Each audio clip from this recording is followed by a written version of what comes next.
the most important single factor in the struggle to bring about the reunification of this country. It cannot be done. Reunification cannot be brought about by political means alone. On the other hand, it cannot be brought about by military means alone. What we are attempting to do is to marry the two tactics, the two strategies together, and by utilising the armed struggle on the one hand within the 6 counties and the development of radical political politics both in the North End and the 26 counties, create the conditions and the climate in which we can force a British withdrawal, but more importantly, allow us to develop a party which can exploit properly the situation when the British do go. Our objective is to create a socialist state in Ireland. It would be crazy for us to fight a war as long and as protracted as we have so far, and which may well go on for many years yet. And at the end of that time, not to develop a party which can address itself to the needs of the people and win the support of the people, and hand over that situation to the likes of the SDLP, Cathmhaoil, McGill, the Workers' Party, and so on. We've got to build an organisation now which can exploit that new situation and which can articulate the demands and the needs of the people of this island.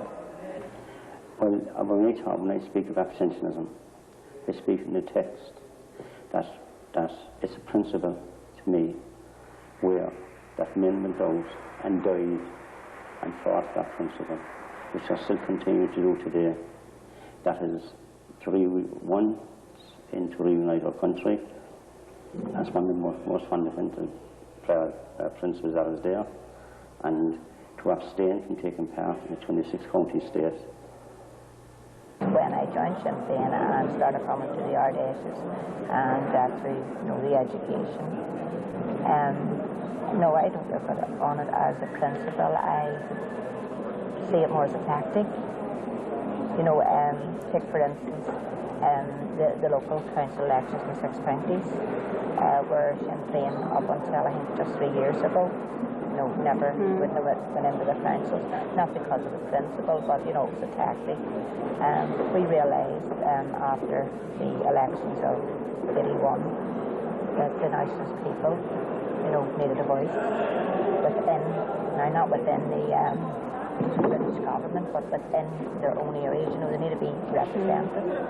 So, following on from that, this is, where I see that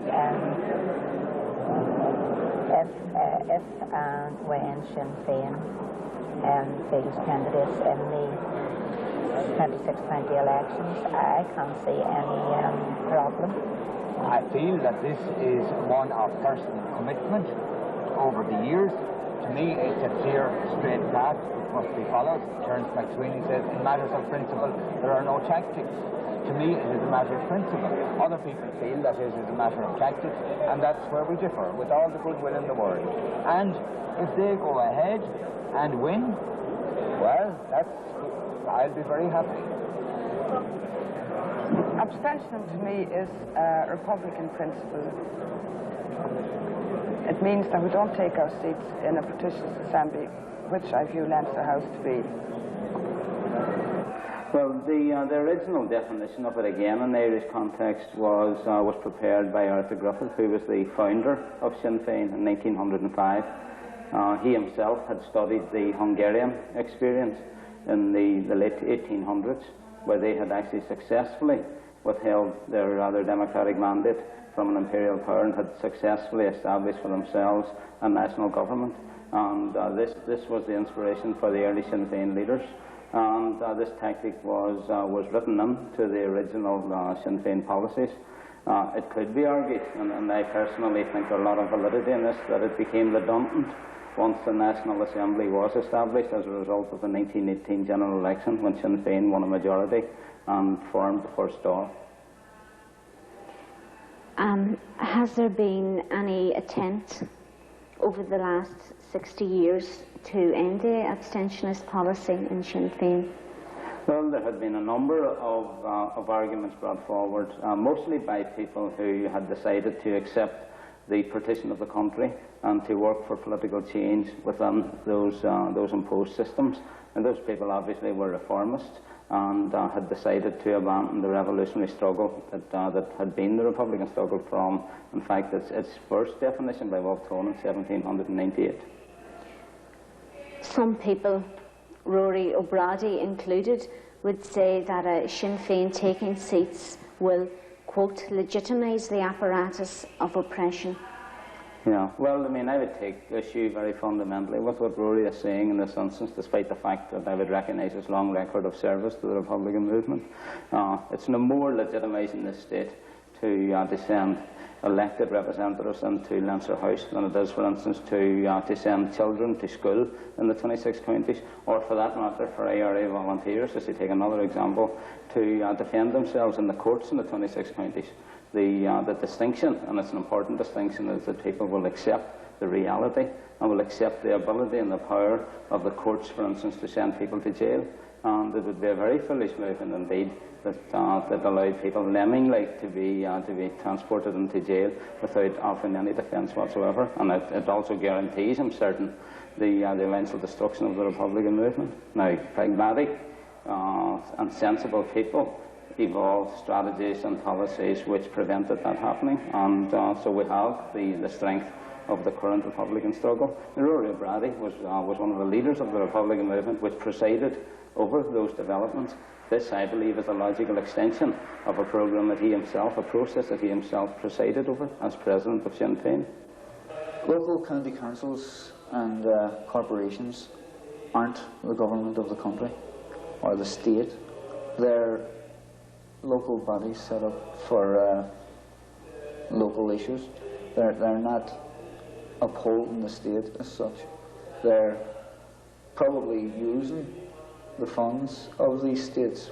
They're probably using, or probably subject to the authority of these states, but participation and subjection to the state are completely different. They're not actually participating in the running of the state. It's just their local area, and no matter what part in Ireland you're from, there are local areas all over the place. Have there been efforts previously to try and change the abstentionist policy? There have been, going back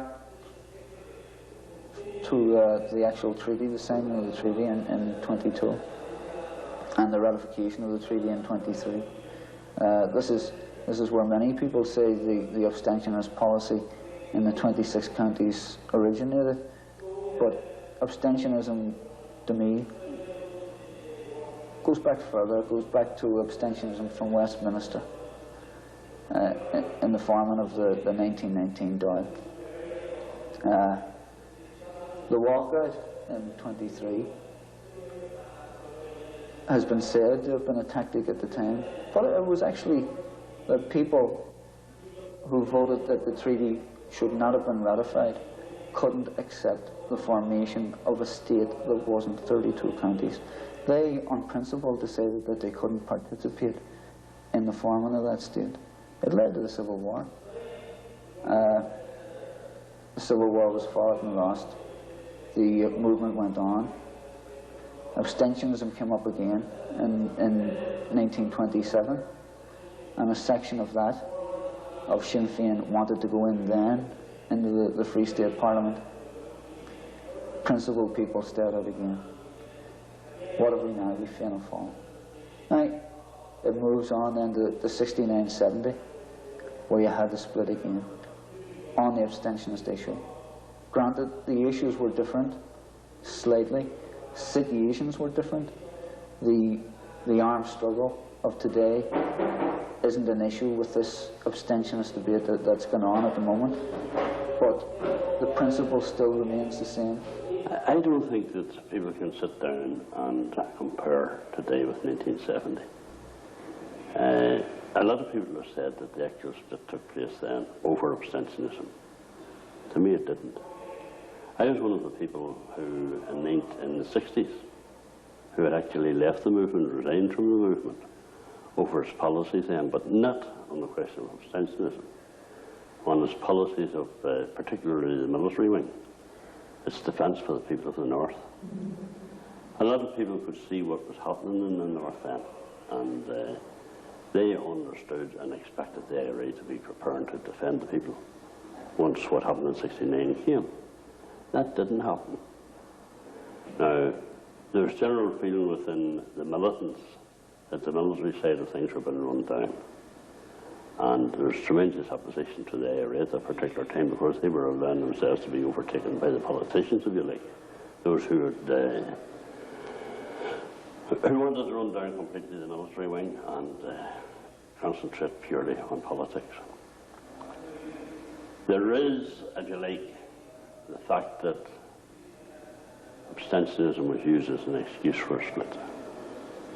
I hope that whole question of abstentionism in the 1970 period will be clarified at this early age, that somebody will speak on it.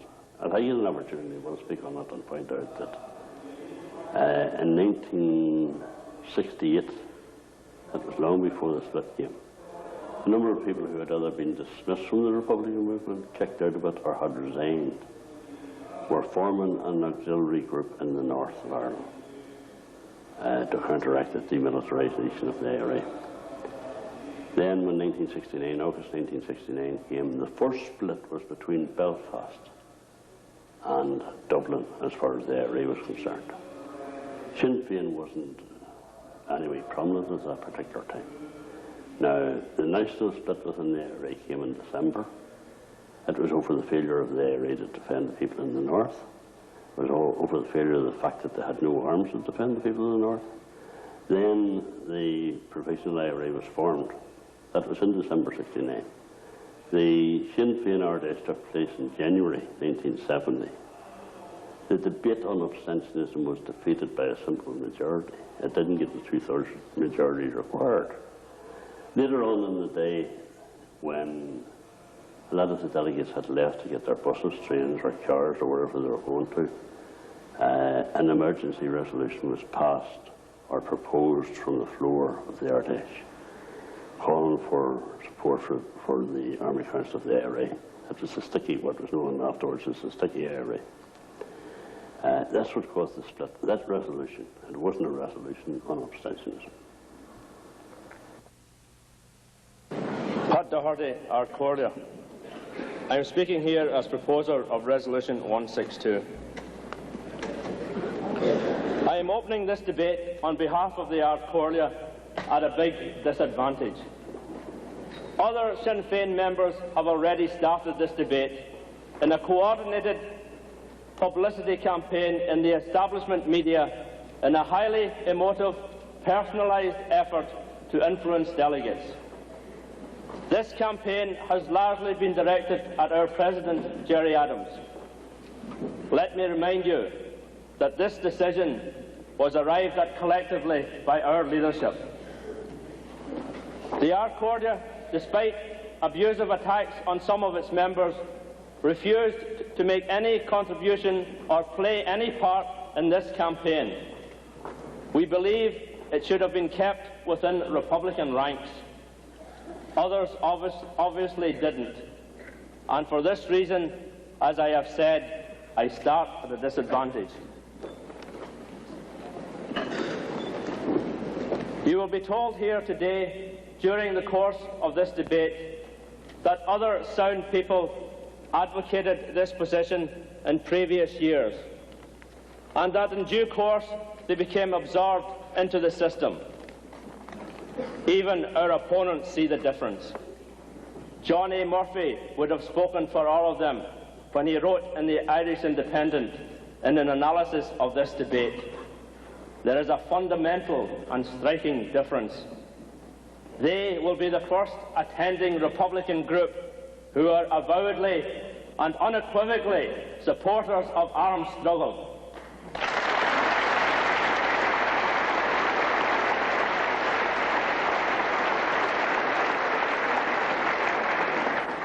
I am going to approach this debate under 4 headings. Firstly, of Sinn Féin's right to choose. The last sentence of our Constitution reads, and I quote, "Any alterations or amendments to the foregoing Constitution shall require a supporting vote of not less than 2/3 of the duly elected delegates present at the Ardèche. This sentence was in the Constitution before any of us joined Sinn Féin, and since our Constitution was originally drawn up by Sinn Féin members and not by God, it clearly indicates that other Sinn Féin members, who are the duly elected delegates, have the authority to change the Constitution at an Ardèche. I am pointing this out to you because some of those who are opposed to the leadership have been implying and saying, with the attitude of theologians, that we have no right or authority to even propose change. It ill becomes this grouping to take on this self-righteous attitude and try and play the role of God. This is as principled a leadership as any previous leadership. Secondly, our leadership, your leadership. Who are these people who are spearheading change? Where did they come from? Well, let me tell you. They were the people who, along with others, were doing all the things that were required to be done on the ground at local level during the years 1969 to 1975. They were the people who, after the disastrous 75 truce, moved into middle leadership and national leadership and started to pick up the pieces and push the movement forward once again.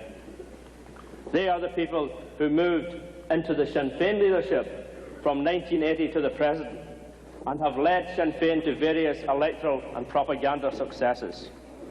What I am saying is that the present leadership did not drop out of the sky in the last few months. They have always been in our organisation. There are no long rifles or armchair generals amongst them. They have always led from the front. Some of them come from the war zone, others come from and work day and night throughout the 26 counties. This leadership is totally committed to this movement, and what is perhaps more important, they are absolutely and totally committed to achieving victory.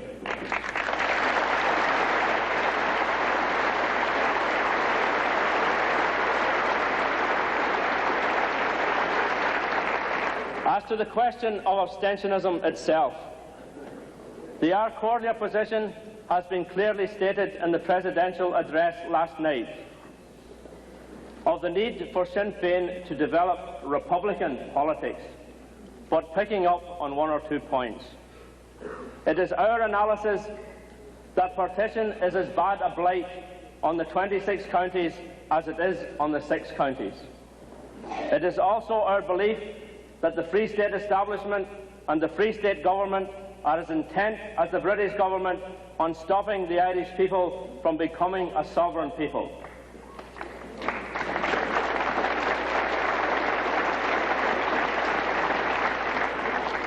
This being the case then, how best can we confront this attack from the Free State?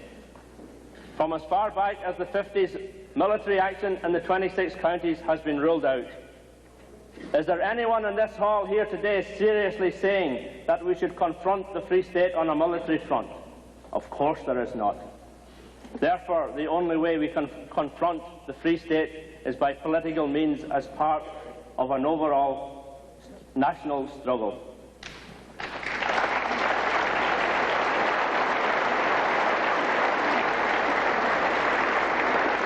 In other words, armed struggle in the 6 counties in pursuance of British withdrawal and political struggle throughout the whole 32 counties in pursuance of the Republic.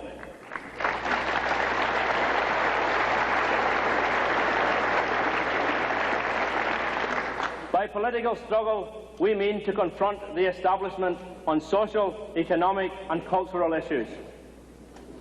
We also, as an organisation, intend to confront them in the electoral field. On this and other issues, we have come to learn that we have got to start to work at the level of the understanding of the people. The people just do not understand abstentionism. 95% of them accept Leinster House as being their government. They do not understand our historical arguments on abstentionism. Of course, Leinster House is a partitionist institution pretending to be a national parliament. We need to explain this reality to people, but we also need to accept the reality of their view of this institution. And finally, the people who are opposed to us taking seats in Leinster House are basically in two groupings. Those who are opposed to this move but are quite prepared to accept the democratic wishes of this Ardèche, and those who have suggested that they will not accept the outcome unless it is in their favour. Indeed, some of them have been facilitated by the British media in giving credibility to media speculation about a split.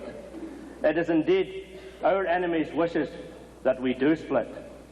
If those who are opposed to this change, those who have been canvassing around the country and have been engaging in public abuse and personalised attacks on the leadership, had used even 10% of their energy building the Republican base this last few years in the Free State, then we might not even be having this debate today.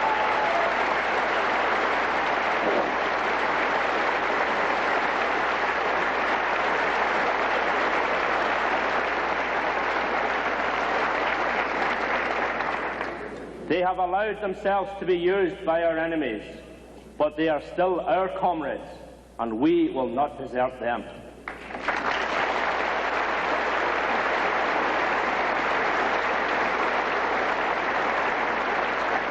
It is not too late. They should catch themselves on and stop allowing themselves to be exploited by the Free State and British establishment. I wish to second Resolution 162. First, in seconding that resolution, I would like at the outset to qualify my own position.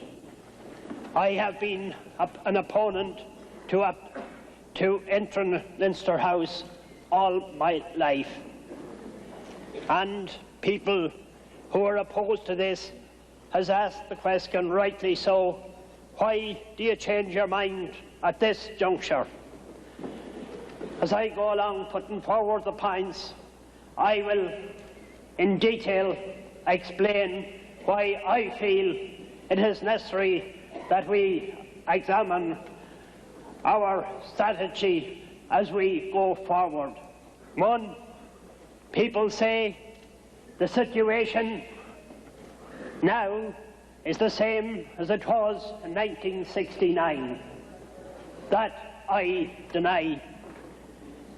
12 months before 69, went to one of the leading people who are opposed to this resolution with a view of doing something about the Irish Republican Army, because I could see clearly that they had abandoned Irish freedom and the Irish struggle. Today, that situation is in reverse. We have an army fighting 16 years and will continue to fight until British rule is ended in our country.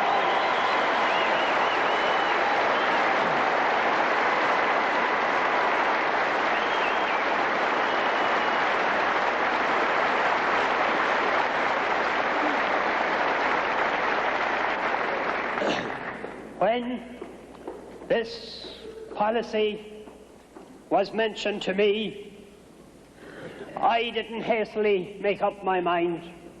I went to people like J.B. O'Hagan, Joe Cahill, Seamus Toomey, and others who were close to me at that period in 1969, and we agreed that it was necessary to make change if we were not going to hand on this struggle to another generation.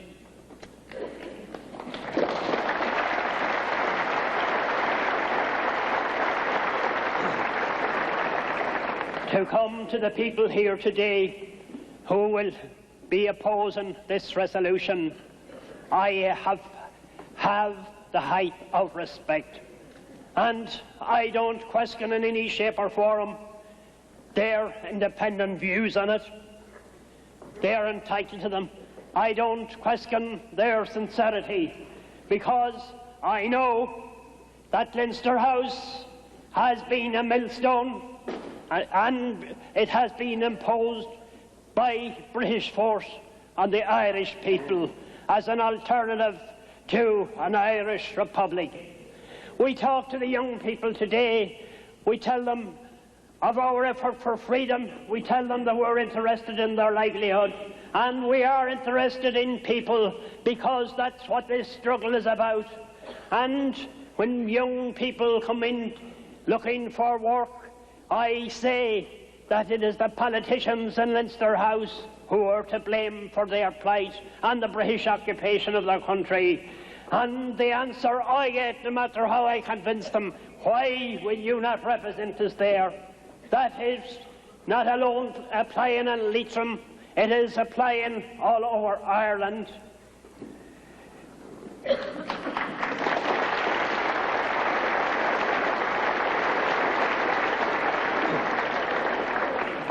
I have had correspondence from Gerry MacDonald. I have met him. I have known him for 12 years. I have known some of his comrades who are in England. And before Gerry ever went to England, he put some of these proposals to us. He talked of the elections, of us going into elections with our hands tied, with us handicapped because of our abstentionist policy. And he rightly questioned, did we expect to win on them basis? Now, I think that we should throw off this handicap, that we have enough of faith in our candidates, that we will succeed where the others fail. That is the important push.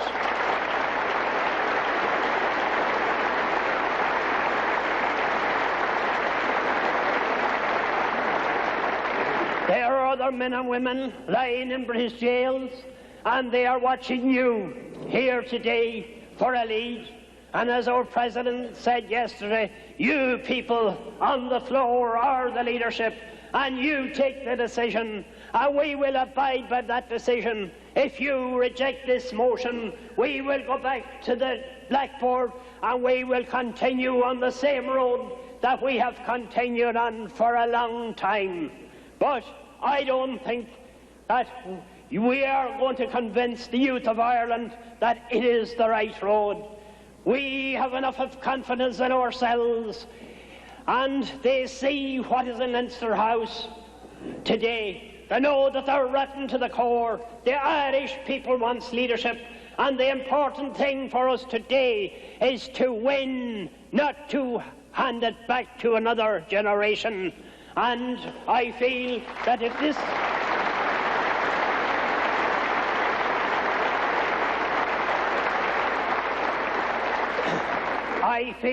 this resolution is passed, we will be passing on the fight to our children and the children of a future generation. Some people will say, well, we are entitled to pass on this clean. We got it clean, yes. But we believe that the important thing is to bring about an All-Ireland Republic. There are young people leaving this country every day, and we care about people no matter what the politician says. Connolly cared about people, and Pierce cared about people, and I believe that we can be successful in bringing about both political and economic freedom.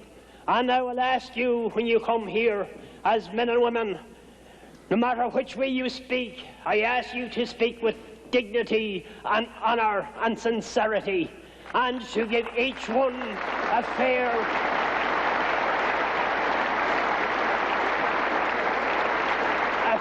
hearing. Calling names shouldn't be in our field. That belongs to children going to school. Leave it to them. It is their pastime. We should be above all that. I have faith in the leadership of this movement. I have faith in the army of our country, the Irish Republican Army.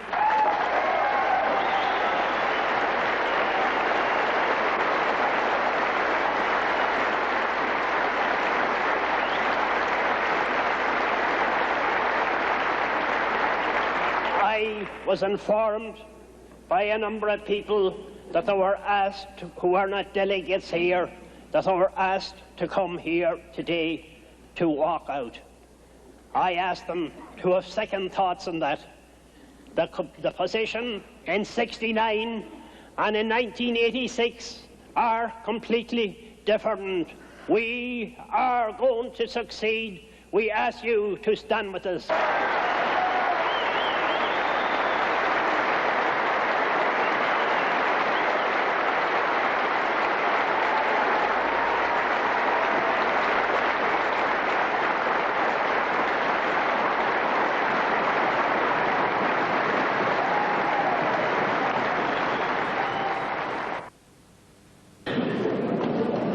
An ahar I grifa galler. Thomisha and Shah in you lay dal Aaron a cussinch. Ni hasti wem go me ein bulobos no marshen. Shahanach a hanig dal Aaron de Cahill din Peadar. Tennis fihula anar meaning negate the Sinijeg.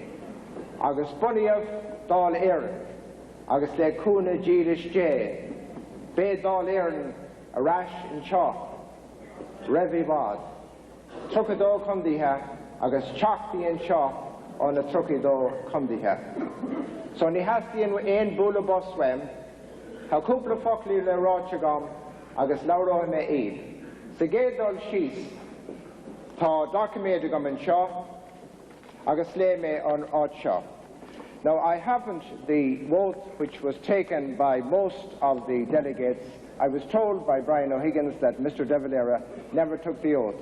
Now, the nearest I can get to it in the form of document is from the Courts of Justice of the Irish Republic, the Provisional Constitution. And this was the oath.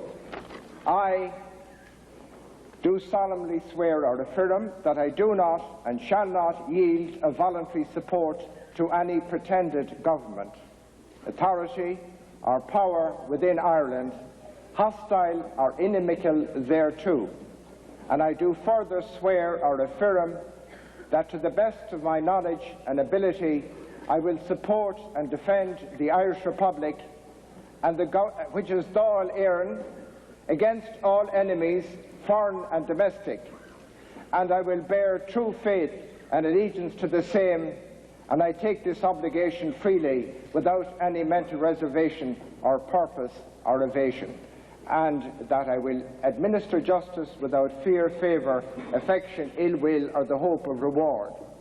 Incidentally, these courts were declared illegal by the Free State Judge Merited about 1937 after Mr. De Valera came to power.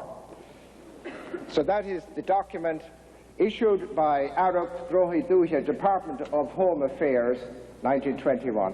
So Dáil Éireann was a reality. It's not a myth or a fantasy, and it will be here again. Nish a Cahill, it's Bran Rod Lauer Sean Chos of McGirl agus Mehénig and Am Kena, Banan Mitchel and Gloom Kena. John Joe McGirl and myself are probably the one age.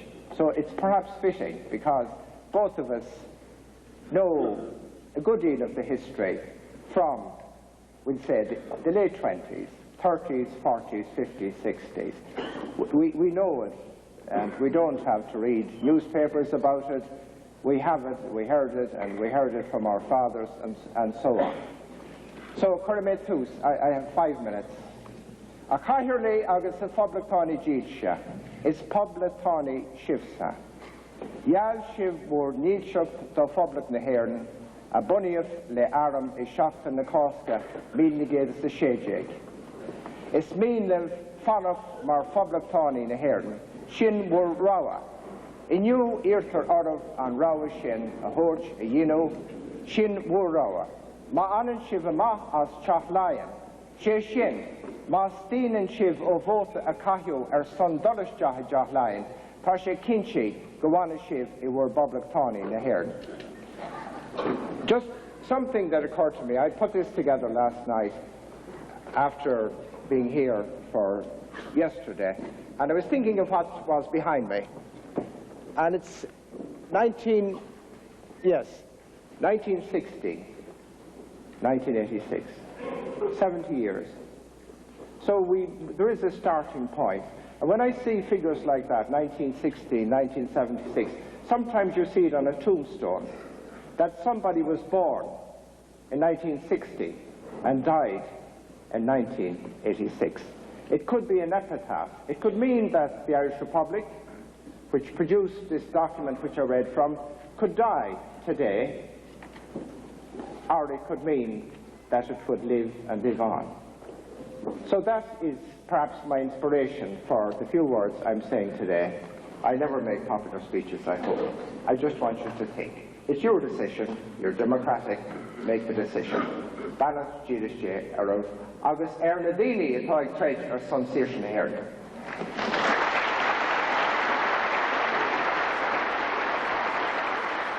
Jim McAlister, Ardcorlia.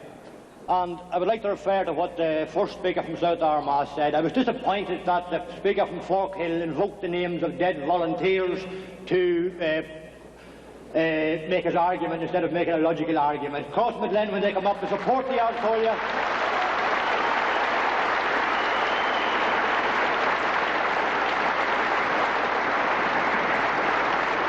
coming from South Armagh like Crossmaglen, like Cullyhanna, like Balleek, like the Ruiri coming, like the Cahill coming just before me there, like the Armagh coming, I know that they will not invoke, which they could if they wanted to, equally large numbers of volunteers, unfortunately, who have died in this tragic war in our country, this fight against partition, this fight to establish the Republic.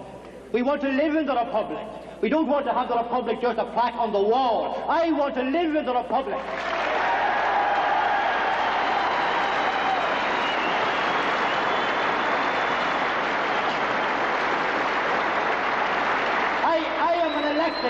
I am an elected representative for the Republican movement in South Armagh, and I would like to tell the younger speaker earlier on the gains that has brought me. It has brought me bloody hardship. 7 days and 7 nights work a week.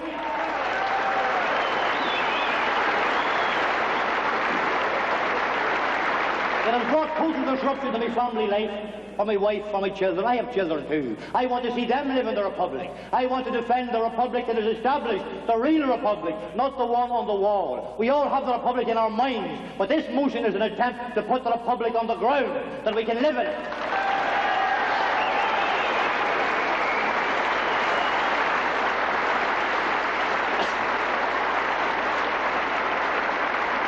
We are not asking anybody here to recognise the legitimacy of Leinster House. We despise Leinster House. We are asking you to recognise the fact that it is there, and it is up to us to do something about it.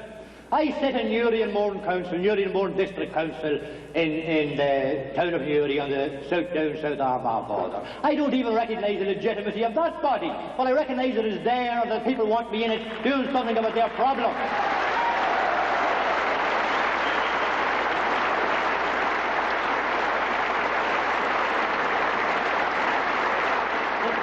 In fact, our policy documents contain a wealth of information on what we intend to do with those councils, north and south, when we get control, as we will, of this country. We intend to change them totally and rebuild councils in totally different forms. We're not recognising their legitimacy, we're recognising the reality of what faces us.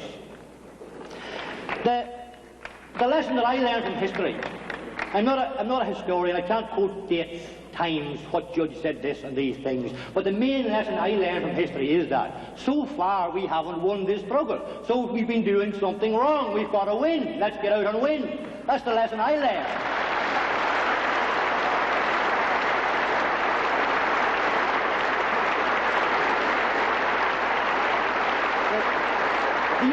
The other thing that disappoints me about the argument against the Ardcorlia's motion so far is that I've heard nobody make any more than a very facile attempt at giving an alternative to us.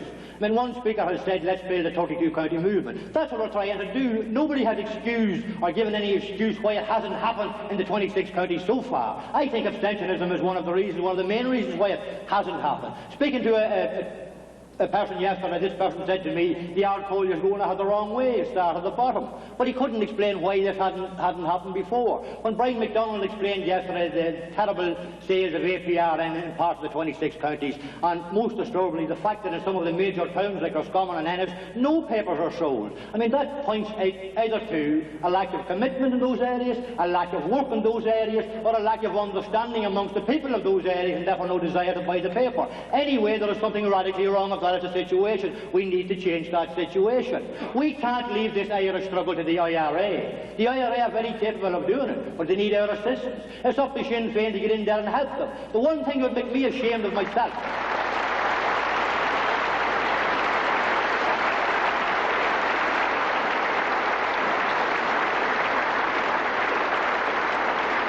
The thing that would make me ashamed of myself personally would be that if anybody could say to me that I was trying to get freedom on the backs of somebody else, that I wasn't putting in my bit. Well, I think my best effort is through the political party of Sinn Féin, and I'm in there working hard and continuing to do that, and I think that we need that over the 32 counties of Ireland, a united struggle both by the Irish Republican Army and by Sinn Féin, so that then when we do achieve our freedom, we don't do the thing that Connolly feared. We don't hand over this independent Ireland to the Bombine men in the blue shirts who are there in wait.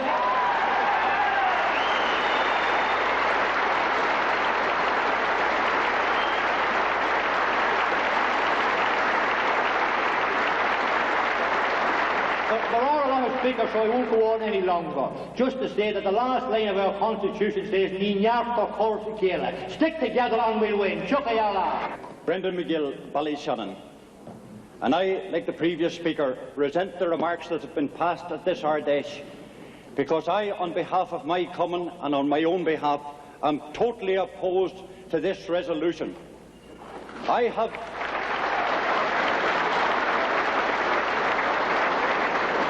am one of the people who have gone out in the past 3 weeks and publicly canvassed against the resolution. And I've asked people to come to this Ardèche to stop this motion going through. But I didn't do it through the press or through Tim Pat Coogan or the Irish Times or the Irish Independent. And the only reason that I'm talking in the front of the press now is because the Ardcollier have let the press in here to listen to us. I am not going to the press. I've never used the press. I'm using the floor of this debate, and I'm using it to ask the delegates and to persuade the delegates in the name of this movement to stop this. It's lunacy. Do not go into Leinster House. It's betraying the Republic. And that is not a condemnation of either the leadership or of the Irish Republican Army. My views on the Irish Republican Army and on Sinn Féin are well enough known. In 1969, I took my stand. And when the caretaker executive of Sinn Féin was been formed, I was in jail in England for my beliefs. I was in jail in Portlaoise. I was in the north, and I don't want to get emotive, but I say to you this, that we owe a duty, not to the past, not to talk about the people who have died, but to talk about the future of this country, and we owe it to the youth of this country, to show them that over the past 16 years we have been right. Don't wash away what has happened over the last 17 years as irrelevant. Were we wrong in 1970 and in 1969? We were right, and if we were right then, we're right today. Throw this motion out!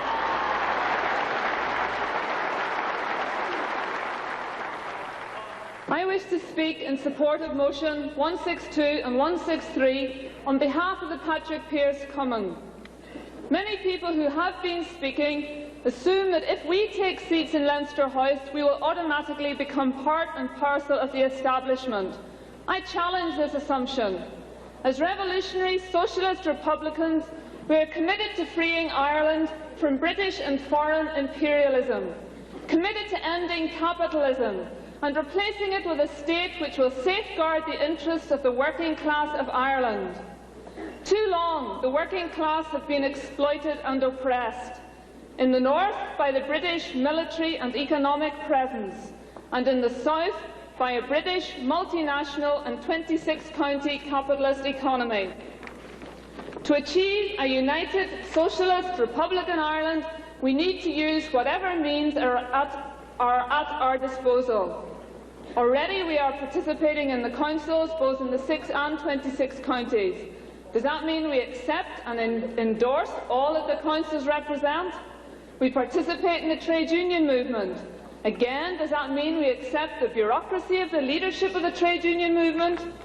As I see it, we must continue to develop our strategy for victory as a two-pronged attack to achieve our aims, a military attack and a political attack. We will use every avenue that is open to us. We will not dilute our socialist republican beliefs. We will not divert from or aim to create our aims to create an independent socialist republican Ireland. And if that means taking seats in Leinster House, then let us use that avenue also. I urge you to support these motions.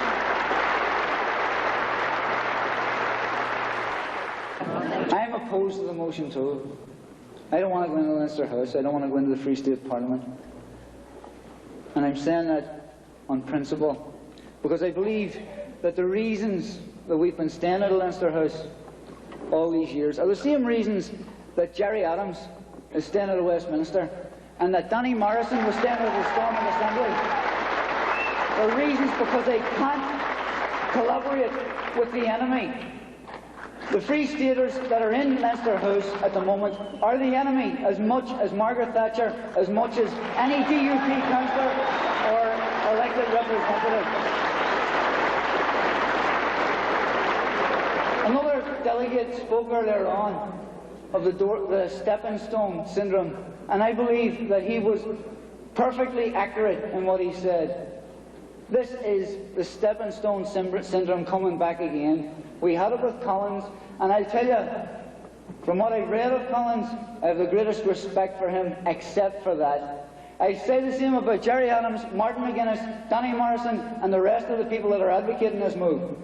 I have the greatest respect for that leadership, and I have the greatest respect for the way they brought us through the last 17 years, but I feel that this is a mistake.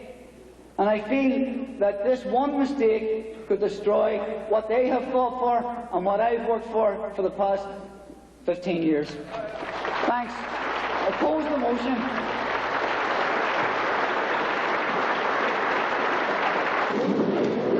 Joe Cahill, Lord Corliss. I haven't very much to add to what has been said already here today. The one thing that I missed out on was that I wasn't standing here with John Joe McGirl when he made his speech this morning. He spoke for me, and he spoke for a lot of people in here today.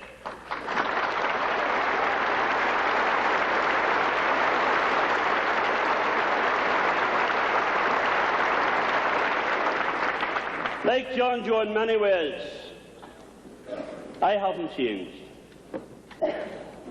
The dedication and commitment which brought me to the foot of the scaffold in 1942 is the same in my heart today as it was then, and will be.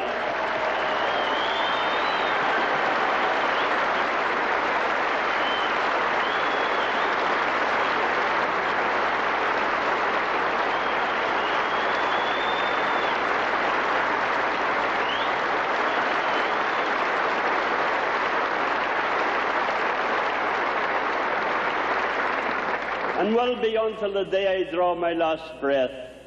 The only thing that has changed as far as I'm concerned is age is against me, and I can't be in the field with the freedom fighters today because of that.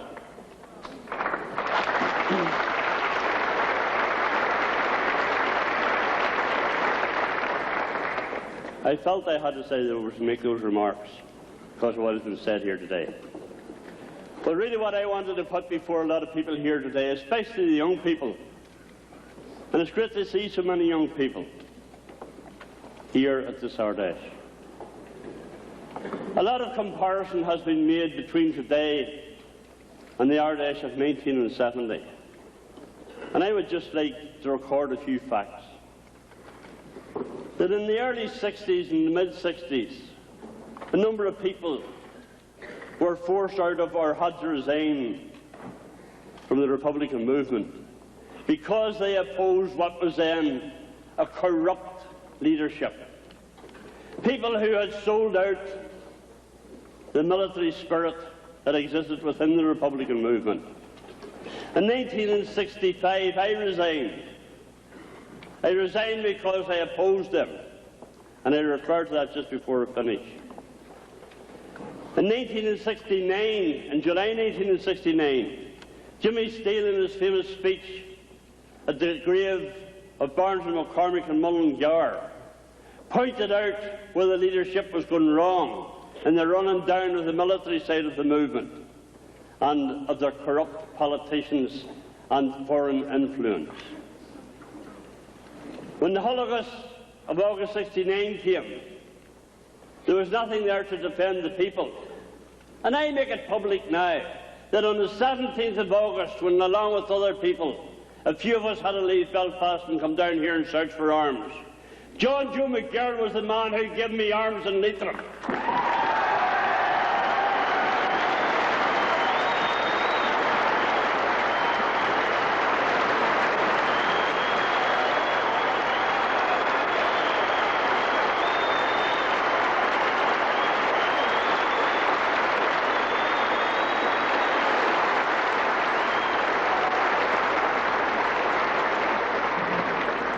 Please, if you let me finish, I'll be cutting this off my 3 minutes.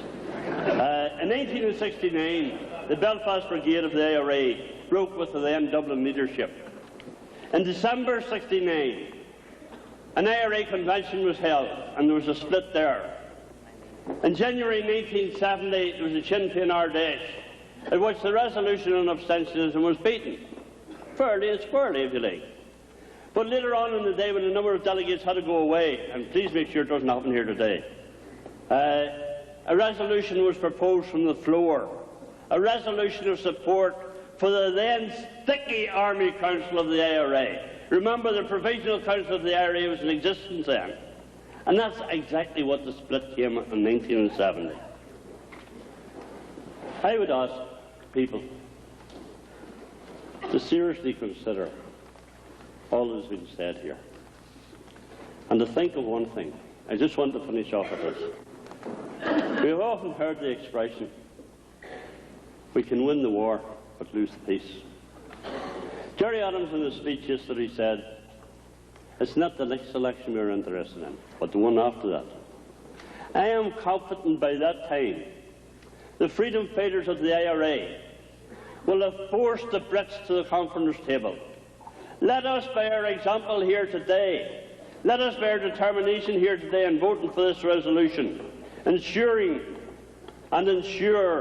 that those who have fought so valiantly and with such bravery will also win the peace. I think that is the most important thing.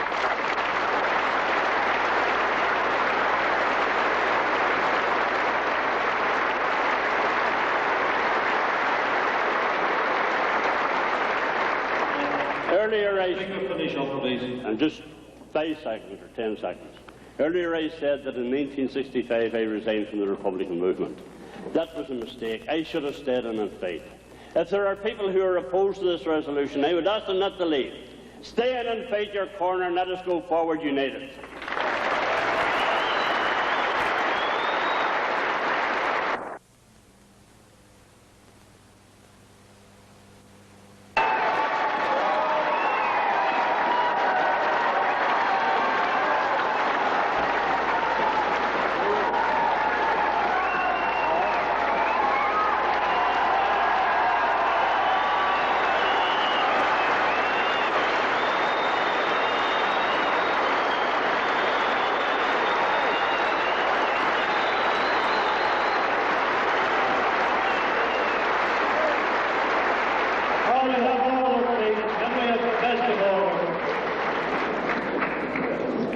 Can the media please refrain from coming in and talking Ruiri O'Brady?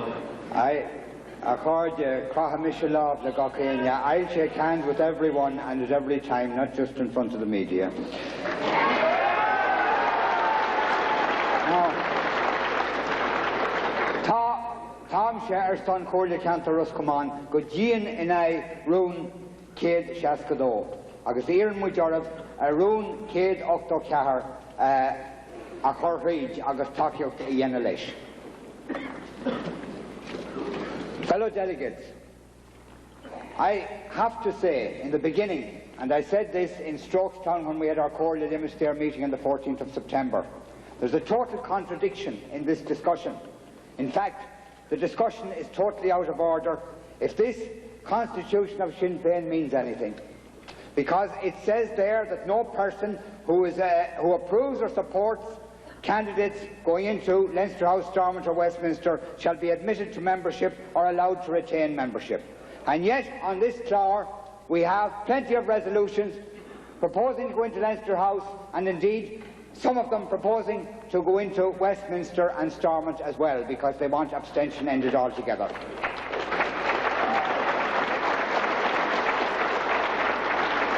The Constitution has and is being flouted and has not been made effective. The first step was to remove that article and come back, have a year's discussion, and come back the following year and make the necessary changes. Instead, it's all telescoped, and I would submit that it's totally out of order. Number two, the resolution that proposes, when strong enough, a 32-county constituent assembly to be joined there by other revolutionary forces, is a reaffirmation of the fundamental principles of our Constitution, A and B. And it says it here, and this is a document that I take seriously, because I've worked for it for many, many, many years, and many, many Ardèche and in between. And it says, first, the allegiance of Irish men and Irish women is due to the sovereign Irish Republic proclaimed in 1916. It doesn't say that we go to Leinster House or Stormont or Westminster. The fundamental principle. There are those who say there are no principles, only to get there. That everything's a tactic. But standing on this document, it says it's a fundamental principle. And secondly, that the sovereignty and unity of the Republic are inalienable and non-judicable. In other words, they can't be given away and are not a matter for reconsideration. They are absolutes.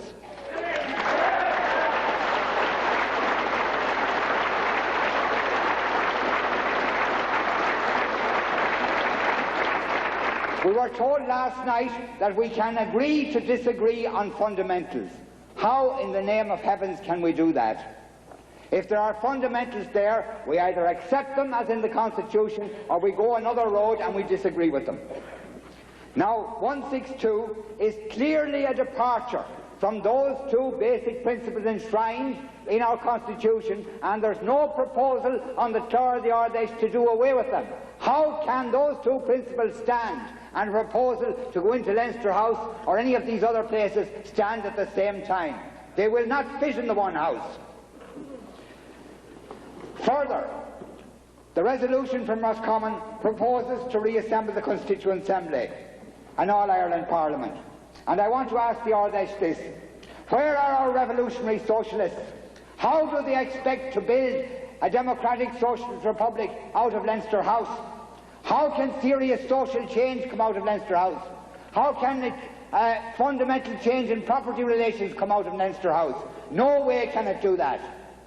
What we are asked to do today is to tip the scales that little bit in favour of parliamentary, constitutional and reformist action. What about Stormont and Westminster? If you raise that, you'll be told they're not at issue. But naturally people want to know what's down the road. Are they ruled out? Or are they also for consideration in due course? People want to know, and they want to know now, and they have not been told. A few years ago, if you mentioned about Leinster House, you were told you were raising bogeymen. Did you want to make accusations? Did you want to make charges? What were you talking about? And then suddenly it all collapses on us.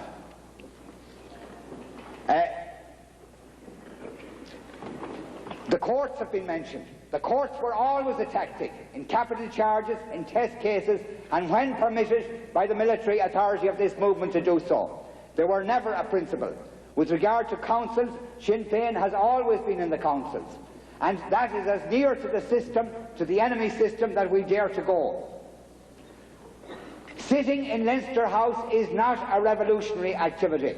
Once you go in there, once you sign the roll of the House and accept the institutions of the state, once you accept the Ceann Comhairle's rulings, You'll not be able to do it according to your rules. You'll have to go according to their rules. And they can stand up and gang up on you and put you outside on the street and keep you outside on the street.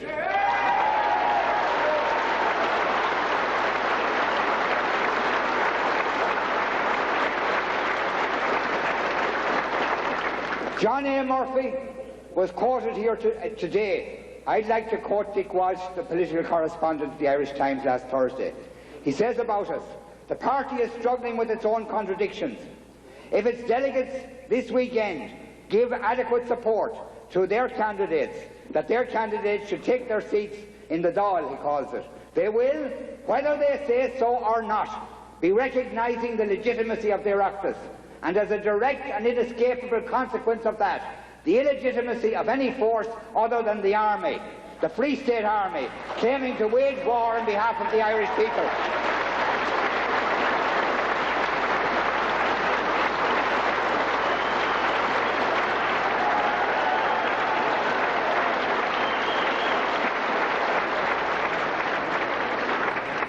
I will not accept the Free State Army. The media, the Irish Times on the 30th of August said, wherever it got its information, in a leading article, there's a considerable body of support within the provisionals, as they called it, for entering Parliament, and then went on to say it is the only road forward. The Irish press, in an editorial on the 20th of October, said, politicians may object to sitting down with these terrible people, but after all, isn't it a small price to pay to enmesh them in the constitutional system? They are very clear as to what's happening.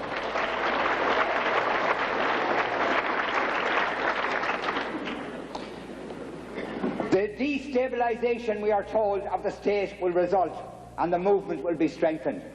Always has it been otherwise. Every time has it been otherwise. The movement suffered and the state was strengthened. 4 times since 1922 it happened. All ended in failure, and ended ultimately in the degradation and shame of collaborating with the British, of handing our political prisoners over to them, and of running counter to what they originally set out to do. Accordia, I put it to you this way. We have not been wrong for 65 years. We have not been wrong for all those 70 years. We have been right, and we should continue to be right. I ask you to reject 162 and to accept 184. And in God's name, don't let it come about that tomorrow, the next day and the day after, that Haughey, Fitzgerald, Spring, and those in London and Belfast who oppose us so much can come out and say, it took 65 years, but we have them at last. And those in Leinster House,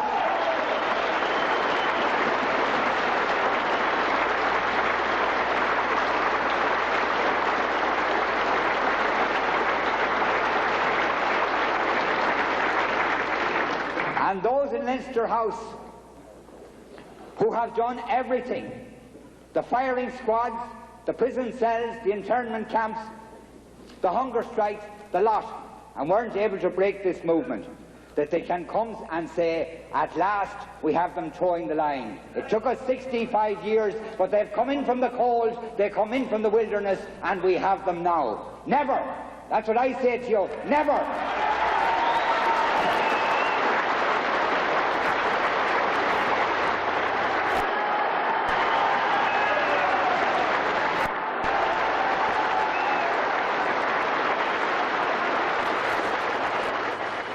In developing my contributions in the run-up to today's debate, I have steadfastly refused to become embroiled in a public slanging match with those who oppose this motion.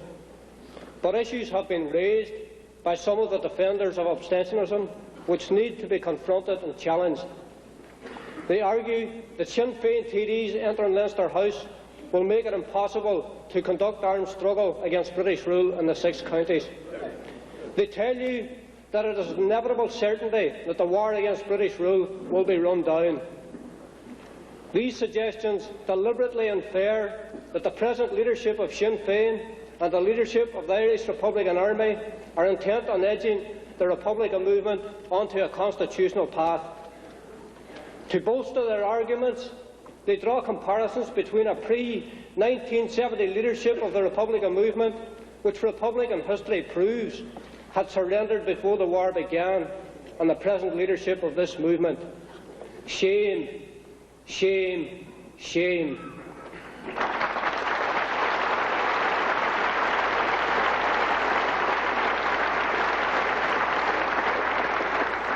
The reaction of the British government to the IRA's military campaign and Sinn Féin's successful electoral strategy in the 6 counties is testimony enough of that government's inability to overcome the resistance of a new generation of IRA freedom fighters, supported on equal terms by articulate and committed Sinn Féin freedom fighters.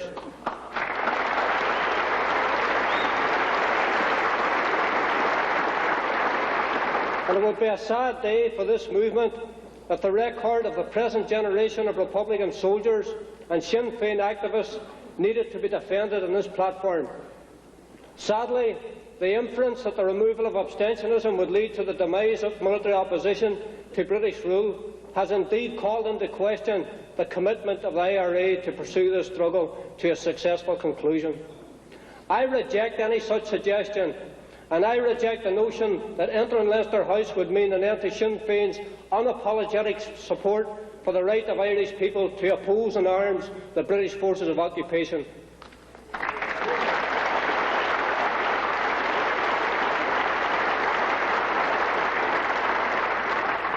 That, my friends, is a principle which a minority in this hall might doubt, but which I believe all our opponents clearly understand. Our position is clear, and it will never, never, never change. The war against British rule must continue until freedom is achieved. But we are not at war with the government of the 26 counties. The reality of this fact must be recognised by us all. And in accepting this reality, we must also accept that after 65 years of Republican struggle, Republican agitation, Republican sacrifice and Republican rhetoric, we have signally failed to convince a majority of people in the 26 counties that the Republican movement has any relevance to them. By ignoring reality, we remain alone and isolated on the high altar of abstentionism, divorced from the people of the 26 counties and easily dealt with by those who wish to defeat us.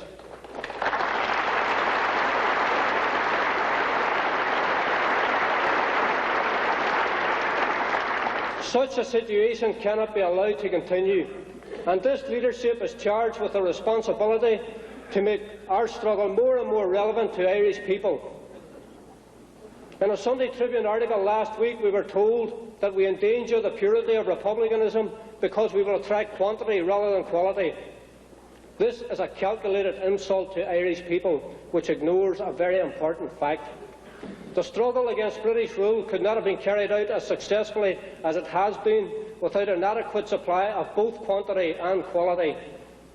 It is a fact that IRA volunteers, some very young and some with only a limited knowledge of republicanism, have given their lives and liberty in the struggle. They were committed to Irish freedom and fought and died in this cause. Are they to be regarded as inferior and less important than those who regard themselves as Republican elitists? In the establishment media, we are told, among other things, that we are counter-revolutionaries, and that if we lose this vote, we will be discredited. It's sad and surprising that this could have been said by a Republican. The British government have a different opinion of us, however. They fear this movement. They fear this leadership. They have every right to fear us because in or out of Leinster House, we lead the most dangerous and committed revolutionary force in Ireland for 65 years.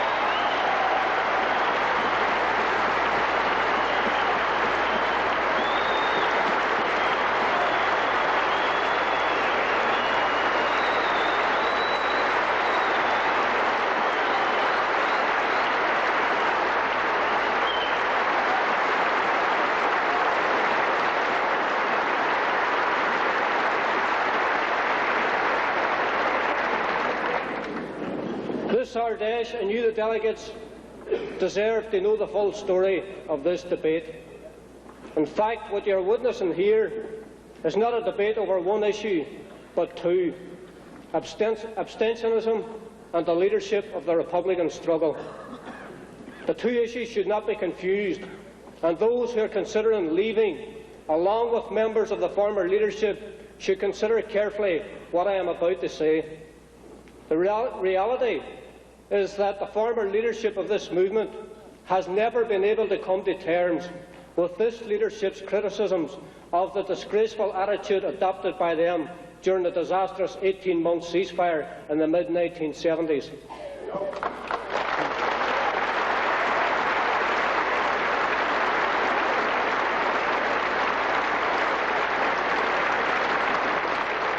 Instead of accepting the validity of our case, as others who have remained have done, they chose to withhold their wholehearted support from the leadership which replaced them. Some of this former leadership have already gone. They were not squeezed out, they left us. Some stayed and will stay after this debate. If those who remain leave this movement today, it will not be just because of the abstentionist vote. Finally, those opposed to us on this issue know there isn't going to be any split in Sinn Féin. They also know that the ranks of the IRA contain a minority of volunteers who, while opposed to the removal of abstentionism from Leinster House, have committed themselves to stand shoulder to shoulder in unity with their comrades.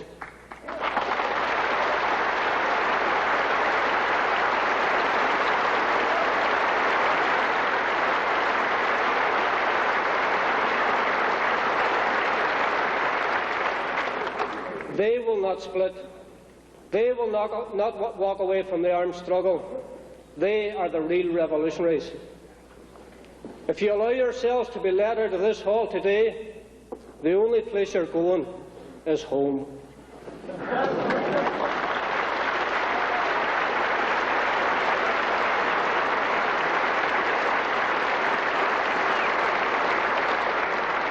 You will be walking away from the struggle. Don't go, my friends. We will lead you to the Republic.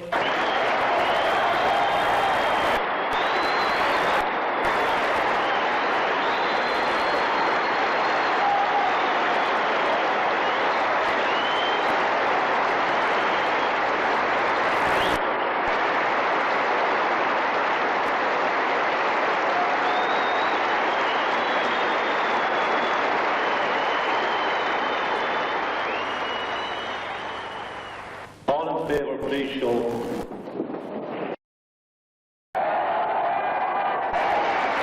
Excuse me, I want the camera people and the media people to get down out of our way, please. Excuse me, please refrain from getting up in front of us. And please come back out of the aisles and allow the tellers a free passage.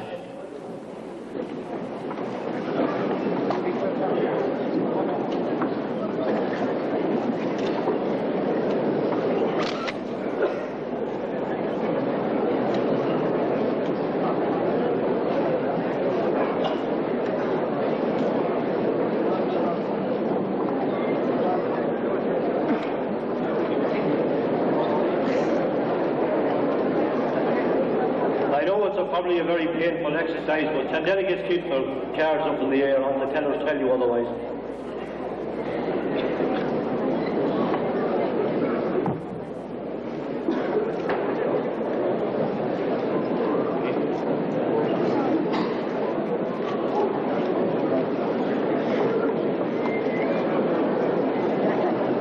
I want a show of those who are opposed to motion 162.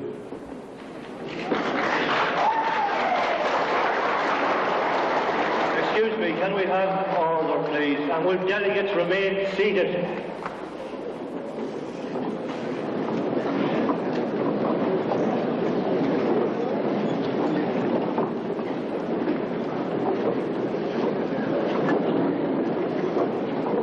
Will tellers remember that there are people on the platform who are also voting no?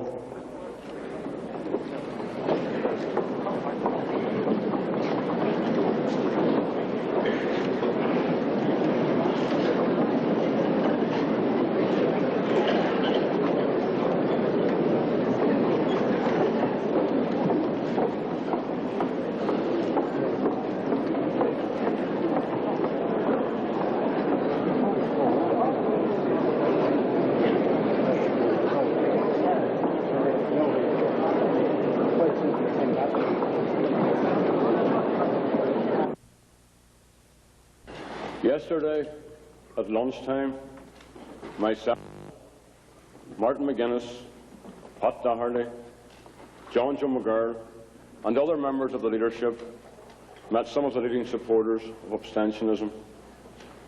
The meeting was at our request and was in some cases the second meeting which we, as individuals, had, again at our request, with some of these comrades.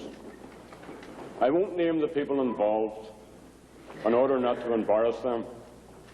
They know who they are. I wish to address them again, and all other delegates who we didn't have the opportunity to speak to on a person-to-person basis. Yesterday's meeting, like the previous ones, was to appeal to them not to leave Sinn Féin and not to walk out if the vote went against them. The vote has been counted now, and what I have to say can have no bearing upon it. I hope that what I say does have a bearing on the attitude of anyone thinking of walking out. I would ask you all to reconsider your positions. I appeal to you not to do anything which you or we would regret. We have never tried to change anyone's personal principles, never once. We only ask that you give us a chance. If the Ard Comhairle has lost this vote, we will accept it in a comradely fashion, and we will return to another Ardèche, to another day, with our proposal. We have had a good debate, and we accept your verdict. And I want to thank every speaker who came to this rostrum for their contribution. One delegate said he knows which way the vote was going to go. But no one can say that it was a rigged vote or a rigged debate. It was an intelligent, educational and comradely debate. At yesterday's meeting, the Republicans we spoke to refused our request not to leave. They told us that if they lost the vote, they would publicly walk out of this Ardèche. To my knowledge, no Common has mandated any delegate to walk out. And no delegate is here on his or on her own initiative. All delegates represent not themselves, but their Common or Comhairle Ceantar. And unless they authorised us to walk out, we have no authority to do so. It is a personal decision and must be seen as such. If you decide to ignore this request, if you decide to go, well then you are leaving this struggle. And if you so decide, please do so in a Republican and comradely fashion. To walk out publicly gives the establishment media the opportunity of running the headlines which they may already have printed. Sinn Féin walkout, Sinn Féin split. Some comrades may leave us, but all of us know there is going to be no split. Everyone knows that the army is united. Everyone knows that the vast majority of this party is united. And everyone knows that everyone here has more to unite us than to divide us. There is going to be no bloodshed, despite what sections of the media are saying or promoting over this issue. If we part as friends, in sadness and not in anger. We have been down the road of feuding before. We are not going down that road again.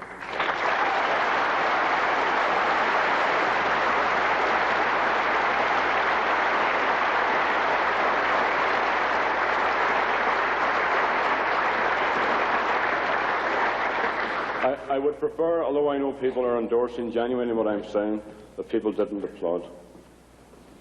The establishment is trying to create the imagery of a split in order to divide our base and to cause confusion.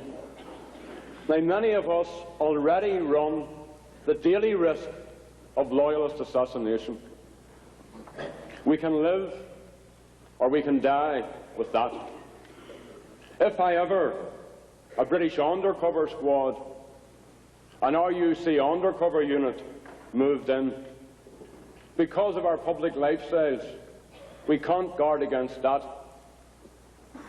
There's little we can do. And if some prominent Republican, God forbid, was shot dead by such an undercover squad in the wake of a walkout, who could blame our base? Who could blame the people if they saw this as yet another Republican split? It is a life and death struggle. A walkout helps no one but our enemies. It creates the climate for a British dirty tricks department. And I can tell you, the British and the Loyalists have made many attempts, some don't even get onto the news, to assassinate people on this platform and throughout this hall. Let's not give the British, the masters of Loyalist squads, the opportunity to create the confusion and the atmosphere where they can project such an assassination as part of a blood feud between brothers and sisters. If comrades feel the need, and I appreciate that, I didn't come into this movement yesterday, I know how people feel. If they feel the need to leave us, and if they feel the need to do this publicly, then tomorrow is the time to do it.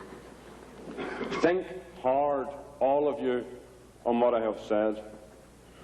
There are many visitors here. Some of you are ex-members of Sinn Féin. Some may have come with a misguided view to bolstering the walkout numbers. No one with accreditation was refused or denied entry to this Ardèche. If people couldn't get in, it was because there was no space. A very good problem for Sinn Féin to have. Those lucky enough to get in were made welcome. You enjoyed our hospitality, as you should have. Please don't insult us now.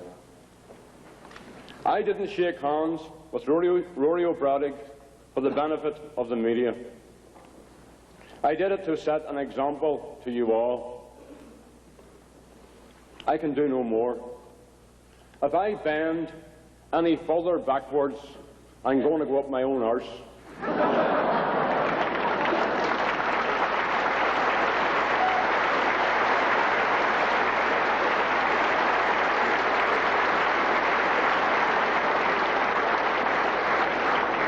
And I have no intention of doing that. Having said all of that, if fellow Republicans and sister Republicans wish to reject what I have said, so be it. They should not be impeded. They should not be hustled or heckled on their way out if the vote goes against them. I appeal to those who are not leaving if they win the vote, and those who are not leaving if they lose the vote, to sit in silence and to facilitate comrades wishing to leave. But most of all, I want to appeal, and you know who you are, and you know me. I want to appeal to you. Take it easy. Remember what I have said. Don't be led into a walkout. Or don't feel, because of what you've said last week or the week before or the last 17 years or today on this platform, that you have to lead a walkout. Don't, in the emotion of the minute, assist anyone to put us down. And Ruiri, and I'm not singling Ruiri out, knows me long enough, and I hope well enough, to know that regardless of our opponents' of the Ardcolia motion feel about me, regardless of what they may have said in private sessions or talk or thought, that I regard them as comrades and as Republicans. That's the job of leadership, to be mature enough to take the backstab in the back or in the chest. If people wish to resign from Sinn Féin, let them do so, and I don't want them to resign, but let them do so in a manner which will ensure that we have merely agreed to disagree, that we can still talk to one another, that if we meet next week or the week afterwards, we won't walk past like terriers. We say, hello, how you doing, how's it cutting? Not much operations, plenty of operations, things are going well, things aren't going well. Let's not walk past each other. Johnny Gleeson shared this platform with me last year. I spoke to him well on early this morning. He said, Adams, I'm voting against you, but I'm not walking out.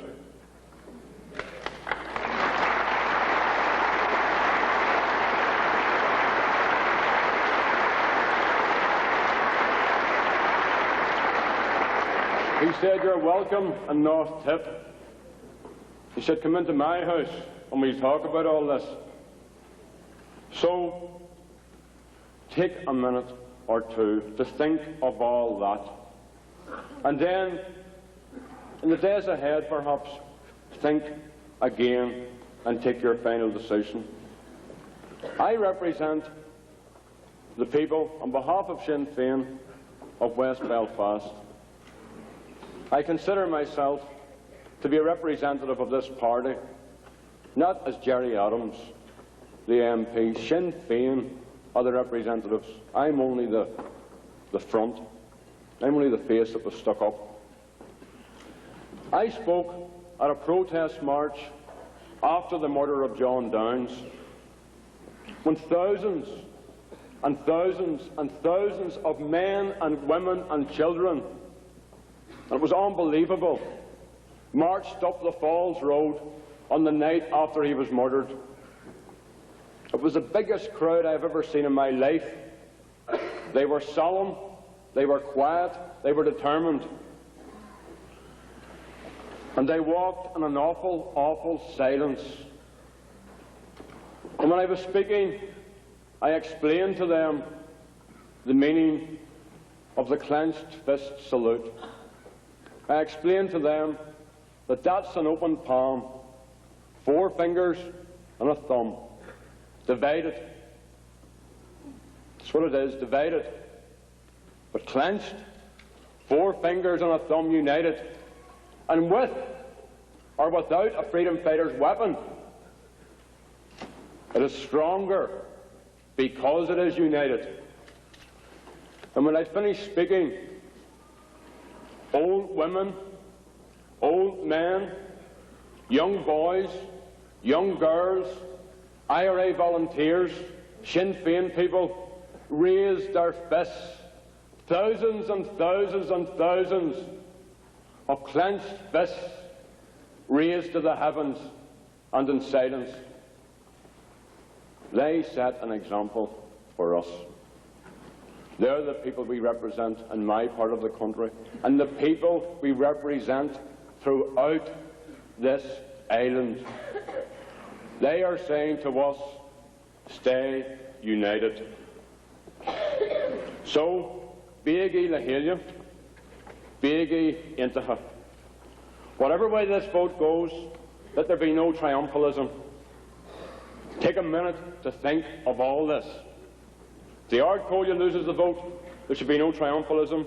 And if it wins the vote, there should be no triumphalism. Let's think for a moment in silence. We're a serious movement. It's a solemn moment. Think about what I have said. For a mila, mila, mila, mayog. The result of the vote is as follows. In favour of motion 162, 429. Opposed, 161. I thereby declare that motion 162 is carried by the necessary 2/3 majority plus 1.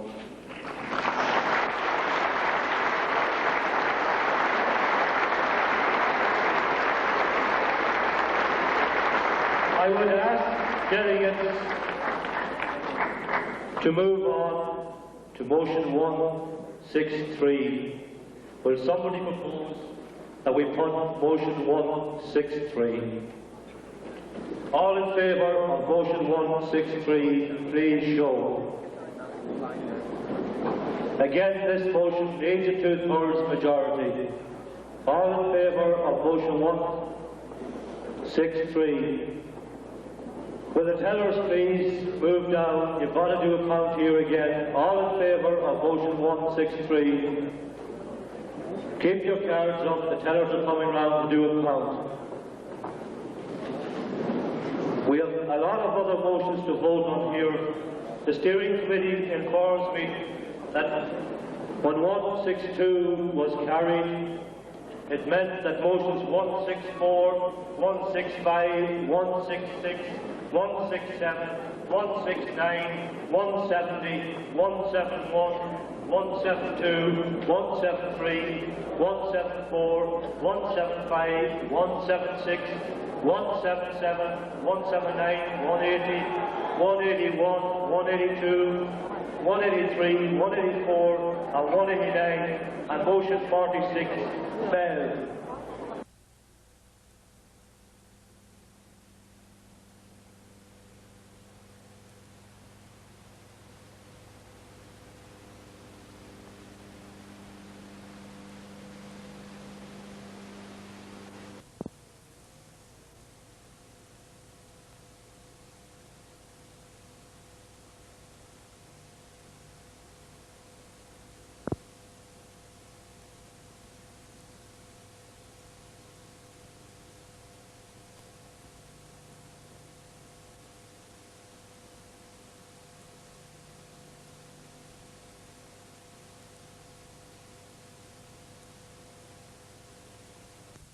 Lied to me.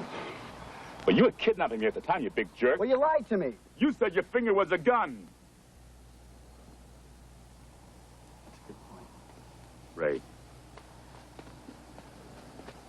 Ray. Listen to me, Ray. Listen to me. There is something out there, Ray.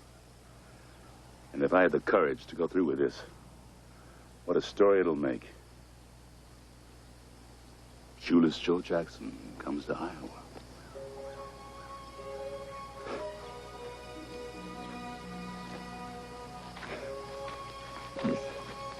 Are you going to write about it? What? You better write about it. You're going to write about it? That's what I do. Good. Good.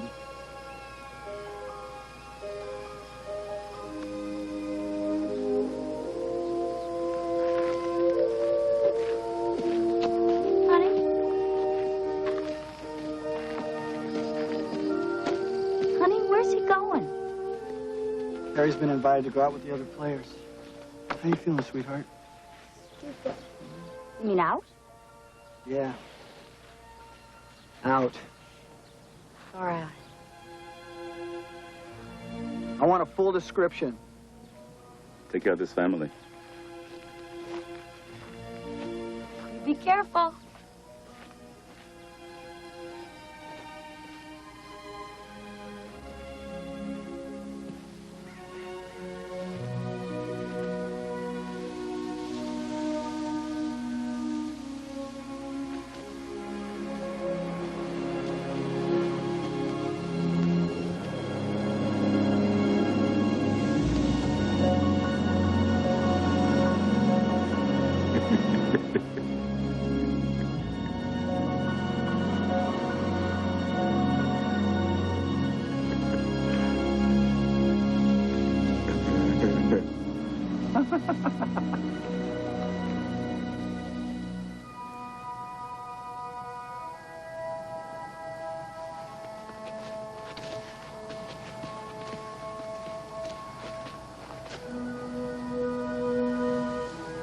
Bye.